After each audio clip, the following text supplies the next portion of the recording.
don't know that this is going to take too long. I think you're probably most interested in what's going to be happening tomorrow, what online is going to look like.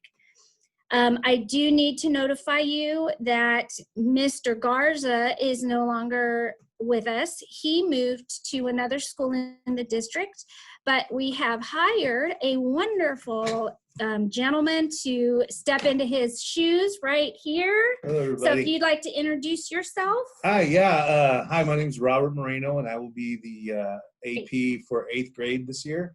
Looking forward to meeting everybody and getting to know you guys and your students and working here with you all at Hopewell. So looking forward to a fun year. It's a little bit different, but we'll get through it together. Absolutely. Yep. All right. Thank you, all sir. Right, so I'm glad you're able to meet him. He's here with us today, and then we'll be available officially on the 25th. And until then, Ms. Sanchez and I are answering emails and questions and getting back to you just as soon as we can. A couple of things I want to hit.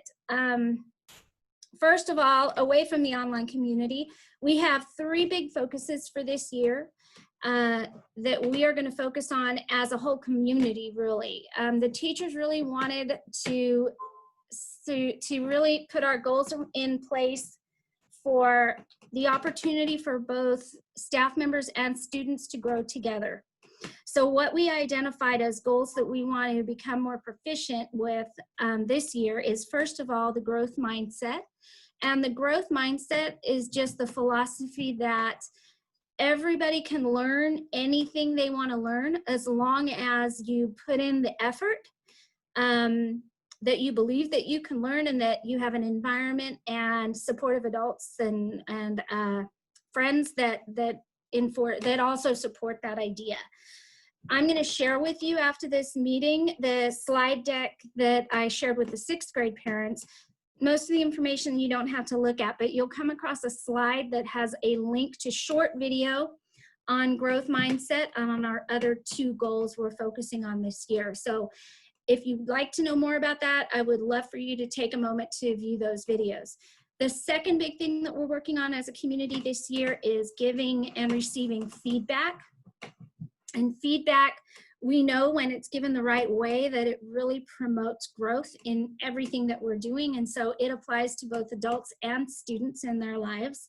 There's a video that goes over, it's a really good little video because it shows you an example of a teacher in a classroom giving feedbacks to students. And so that will give you a really good idea of what the feedback will be giving to our students. And in this virtual setting, I think it's going to be really meaningful because not only will teachers be just writing notes on work that's turned in, but they'll also be able to meet in this type of a setting and give really specific feedback to each student. And I think that that will be game-changing for them. So I'm looking forward for us as a community to grow in that area.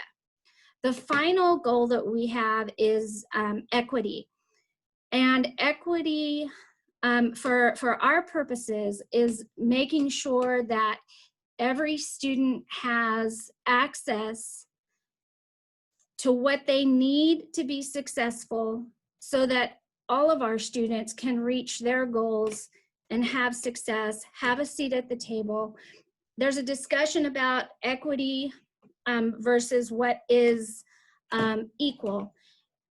And the easiest way to describe it is if you've ever seen that picture of the fence with the 3 people looking over the fence, that really says it in a visual, but what it means essentially is being equal means that everyone gets the same thing to reach a goal. But equity means that everyone gets specifically what they need to be successful and reach a goal. So again, on that 6th grade slide deck, there's also a link to a video about equity and how the steps we're gonna take to implement it here at Hopewell. So now on to the online platform and talking a little bit about the information sheet that went out to you today.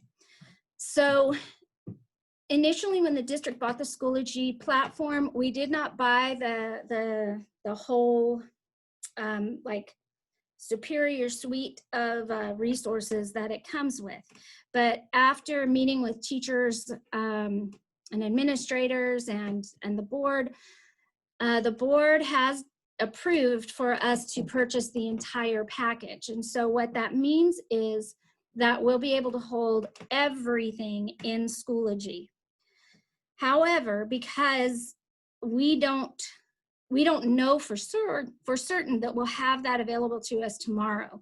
So for the first, we're asking the teachers for at least Thursday and Friday to send invitations to all their students for a Google Meet. And the reason for that is Google Meet will allow you to have a meeting with up to 250 participants. The Schoology package that we bought only allows meetings of up to 25 people. And so we know already that a lot of our classes are above that 25 number, more like 26, 27. And so just so that we don't run into a glitch with Schoology, we're going to start meeting with our students on Thursday and Friday in Google Meets, because that way we will ensure that all of our students will be able to join the meeting and get the information that they need. Once Schoology, if teachers get online and Schoology is up and running, then they will still meet their students in Google, but they will direct them how to get to the Schoology meeting right there in the Google platform. They'll present their page, they'll tell them where to go, where to click, and move them into Schoology. Close that door, please. They're talking there. So I wanted to clarify that with you, that we do now have the entire package of Schoology, but just so that we have a plan, we want to make sure all our kids are successful tomorrow, meeting with their teachers. We're going to start in Google, which is the same platform we used last spring. So everyone's familiar with that, and everyone should easily be able to get into that meeting. I wanted to just communicate to you that we have some staff members have spent a lot of time this summer exploring Schoology and have been teaching our other staff members so that we're all ready for the students when we do enter that Schoology platform. And all of our teachers are ready for that. However, when you get into, and when students get into the Schoology courses, they could look different. I've asked the teachers to be uniform in setting up the folders so that students and parents can easily access information, but some teachers are going to have more of the bells and whistles than other teachers. So just for you to be aware of that. As we get more familiar with Schoology, then we will add more tools that we can use with the students. I want you to encourage your kids to email their teachers. There's multiple ways that they can communicate with teachers, and we'll be going through that with them tomorrow when we meet with them for the first time. But in the setting that we're in now, I want to make sure that your kids feel comfortable emailing their teachers. That will probably be the best way to reach them outside of school hours. During school hours, advisory will be a great time to reach out to their teachers because teachers will be holding office hours during that advisory time. Okay, so the virtual setting, I wanted to talk a little bit about how the 90-minute periods will be divided. The way that we are setting them up is the first 30 minutes of every class will be the direct instruction piece. Now, that's not to say that the teacher will be lecturing for that whole 30 minutes. It could be a back and forth between the teacher and the students, student to student conversations, but that will be the piece that in which the new skill is being taught. The remaining 60 minutes will be divided up into two 30-minute sections. One of those sections will be independent work time for the student, and the other part of that will be time for the students to ask questions. The teacher might give them an activity to talk to their partner. The teacher might put them in a small group to discuss further. So that's how we are setting up the time that we have in each of the classes. Attendance can be taken two different ways in Schoology, or in the virtual setting, I guess, the remote setting. The first way that teachers can take attendance is by seeing the student there during that 30-minute instructional period. They see the student, they know they're present, they'll be taking attendance and marking them as present. However, we understand that there may be times when you have doctor's appointments or that kids are just going to miss a class.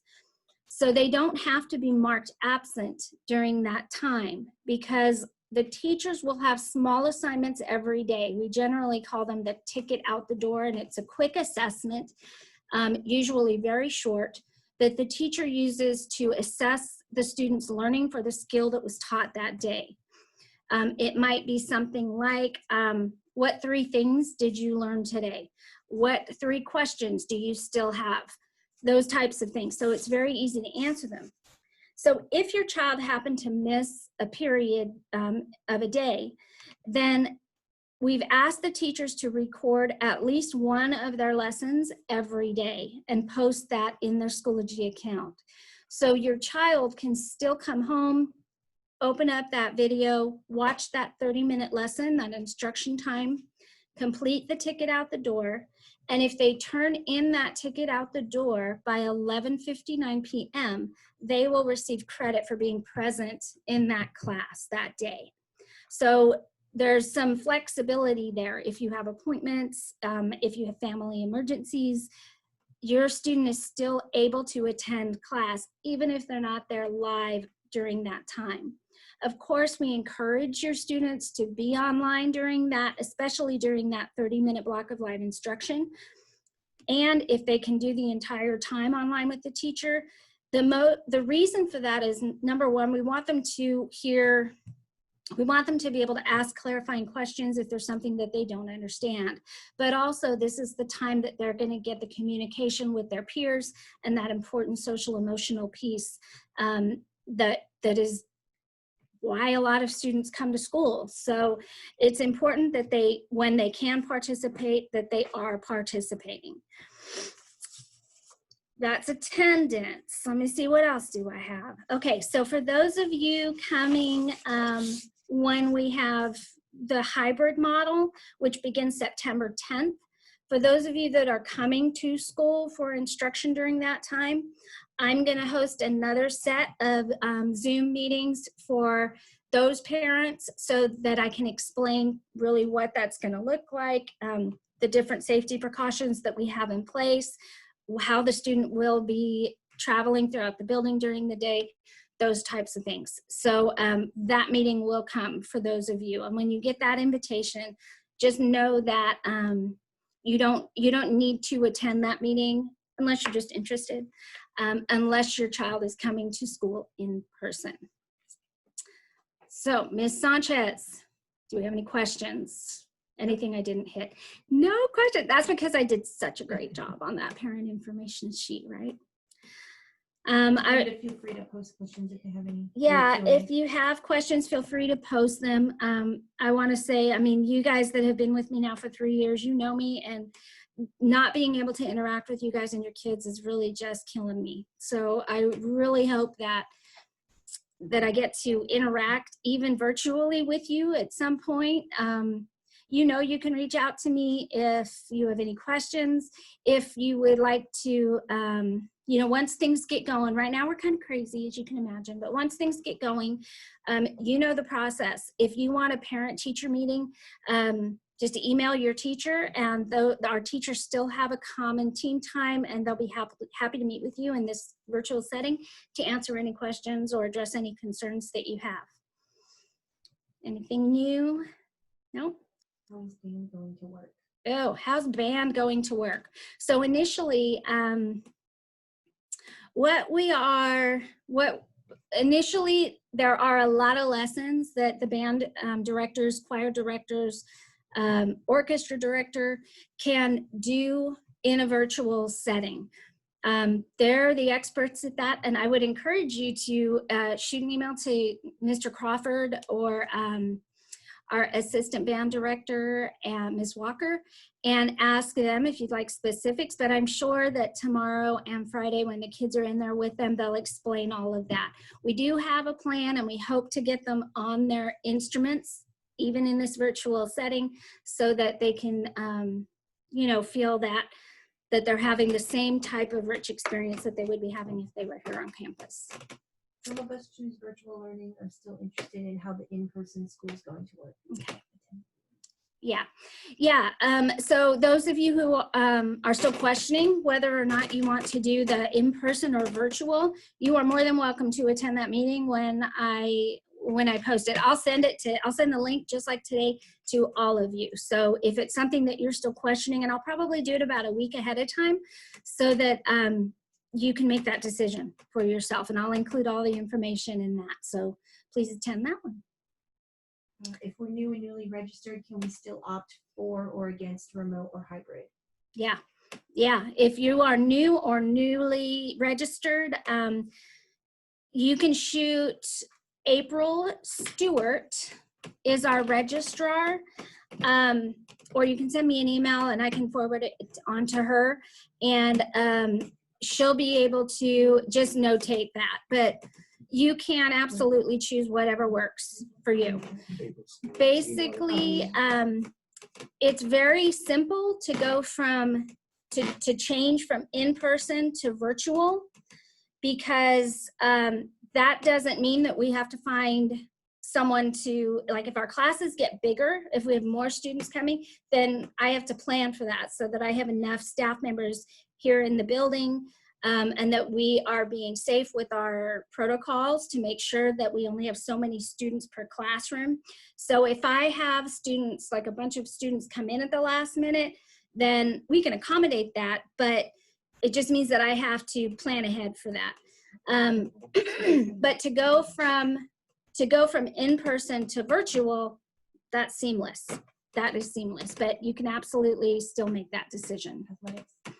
Athletics, I have been recommending that parents go to our athletics website. If you go to the Hopewell Middle School webpage and click on, you can go to the A through Z search at the top of the page and click on athletics. Coach Saunders he's been in touch with UIL, so he's the one that is most up on the newest and the latest rules and what we're doing. And to be quite honest, he will be the one that can best answer those questions about athletics as well. But his name is Marcus Saunders. You want to put his email in the chat too? Gateway.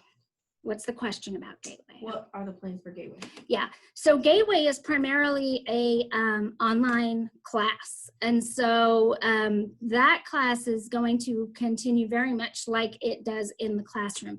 While there is some building that's involved with the structures that they create in the computer, a lot of it is directing the computer to create what you want it to create. And so the majority of that class can quite honestly take place in a virtual setting. And Mr. Tyner he'll go over the program that they use and give explicit directions to the kids and how to create those things. How do we find out what electives are available for schedule changes? Counselor. So that would be Miss Galindo is your 8th grade counselor. So if you have any questions about schedule changes, you can email her. We do generally, so what we have in process for our schedule changes, we're doing the same thing that we've done before. We ask that the kids take the class for the first 2 weeks, and then they always have the option to turn in a schedule change request form. And Ms. Galindo will be able to get you that form if you decide that you want the schedule change. So that's not something that has to be done right away. So you have some time and you can talk to Ms. Galindo and see what electives are available. I have 3 siblings and a parent working from home, but I'm also in band. How do I get my instrument with all of them if my garage isn't soundproof? Okay. What safety measures have been put in place for social distancing in the classroom? Okay, so social distancing in the classroom, the district has given us a floor plan of our school with all the square feet of each room, and then we have a formula that we use to determine how many students can be in each room based on the square foot of that room. What we're going to do in the room is create spaces so that students are 6 feet apart. Students will be required to use their mask. at all times in the campus, as will we. We're hoping, depending on the numbers of students that come to us on September 10th, we are hoping that we can safely allow the students to eat lunch in the cafeteria while socially distancing. We have the cafeteria and the lower commons, so we have quite a big space where we can spread students out. And lunches will be by grade level, so it'll be a smaller group of kids. So we're hoping that we can give them that freedom, but for the most part during the day, to avoid interaction with multiple people, they are going to be in a classroom with up to, depending on the size of the classroom, up to 13 other students with their masks, socially distanced. They're going to receive the instruction through their computers, just as they would in virtual learning from home. There will be times, of course, they're in the classroom with their friends. There will be time for them to talk and interact with their friends. But when it's time for that first 30 minutes of the class, all the students will be with their laptops, with headphones in, listening to that instruction with that teacher and going through the period with that teacher. Then with the advisory class, so on your schedule, where it says lunch advisory on your schedule, that will be their advisory class where we'll be doing second step lessons, community building lessons, icebreakers, and also give students time to work independently on homework assignments and visit teachers to answer questions and that kind of thing. Questions about advisory. Okay. Just what does it look like? Okay. So as I said, we're going to be doing the second step lessons, which is the curriculum that we've used here now for some time. They're designed to create healthy social emotional relationships. At Hopewell, as you know, you've heard me say a million times how relationships are the key. And so what those lessons do is help to teach conflict resolution strategies, help to regulate your emotions, to notice any triggers that you have, to control impulses, things like that. And really how to be kind to each other and help each other and build a community. And so we'll have those social emotional lessons. We'll also be practicing our restorative practices. How to problem solve, how to resolve conflict when you have it, how to take responsibility for your part in conflict should it arise. So those, and then community building stuff, just getting to know each other. And then for the other part of advisory, it will be like the classic advisory that we've always had, where students will be able to work on assignments, they can read, they'll be able to interact with their teachers. Teachers will be holding office hours during that time so they can pop in and out. Will the class still be 55 minutes long? No. So if classes, My question, you can't hear me. okay, will classes still be 55 minutes long? If you look at the block schedule that I sent out on the parent information sheet, you'll see that the classes are much longer because we're doing 4 classes a day. So on A days, your child will have periods 1, 2, 3, and 4. And on B days, they will have periods 5, 6, 7, and 8. And those periods are now 90 minutes long, which is why, as I explained earlier, we're dividing them up into 30-minute sections of the period. So how long are we planning virtual learning? As of now, Dr. Flores and the board have directed that we have the first 3 weeks of school virtually for all students. Again, as of now, students have the option on September 10th to return to campus for in-person learning, which is what I described earlier when I talked about the safety precautions that were taking place to keep them safe while they're here. But virtual learning will still be available for any student who does not come to the campus. Virtual, I can't answer that question specifically because Dr. Flores and the board are going to follow the direction of the health professionals and make decisions that are safe for our community. And So the virtual learning could potentially be all year long. It could be for the first semester. It really depends on what COVID-19 is doing, what the numbers are telling us, and what the district decides and as they're making the safest decisions that they can. Are buses going to work with social distancing? Actually, I was talking to Ms. Nichols yesterday, and she said that at that time, emails were flying, to quote her, about transportation. So I am hoping that, that we'll get some information on that. You can always reach out to transportation themselves and ask them what their practices are.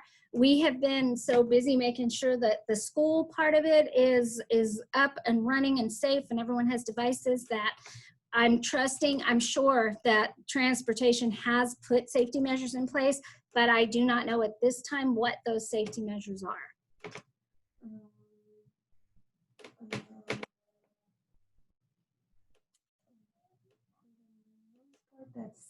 Okay. All right. Well, you know that you can always call me, reach out. Email is probably best. Sometimes it's not until late at night that I check emails, but I'm really trying to check throughout today so they don't pile up. You can reach out to your counselor, Ms. Galindo. Robert Moreno is your assistant principal, and he comes online on the 25th. So until then, you can feel free to direct questions to Ms. Galindo, myself, or Ms. Sanchez, and we will be happy to answer any questions that you have.